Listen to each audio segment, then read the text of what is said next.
I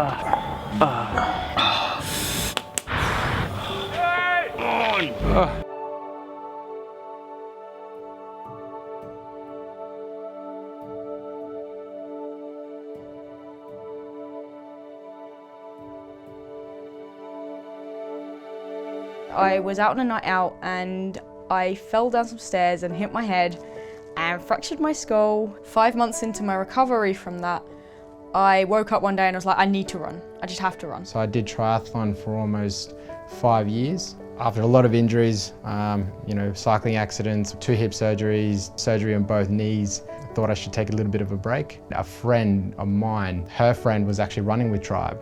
And she said, I'll put you in touch with my friend, you should come along. When I went through my divorce, to escape the stress of the whole thing, I started running, and I found that the more I ran, the more peace I found, and that kind of fueled me. Tribe was inspired by the first Run for Love, and we did it to raise funds to fight human trafficking, and there was always something at the back of our head telling us that we had to go back and do more to help. That sense of unfinished business, that real desire to make a difference again. Run for Love is 2,000 kilometers, 9 countries, 14 days, the world's toughest duathlon. We've got hundreds of people, all of whom have given up so much and given so much over the last 6 months to prepare themselves physically and mentally for this challenge. But you can never quite replicate the conditions out there. There's going to be so much unforeseen stuff that's going to be thrown at us. It represents an opportunity for me to kind of, want to relive some of the glory days of when I was a lot younger, racing competitively. I'm scared of realizing that I'm not resilient and I'm not able to endure, challenges that, I've set upon myself. I can't see myself being like, oh no, I just can't do it, because I'm stubborn. I hope, fingers crossed, what's gonna get me through to the end of Run for Love.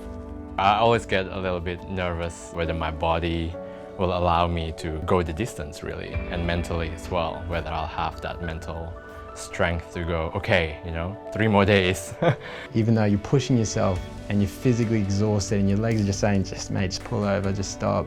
You're just in that moment, looking up the road up ahead and sometimes just taking in that landscape. That's probably the main thing I'm most looking forward to out of this trip. In life, it's really important not to necessarily be strong, but to feel strong.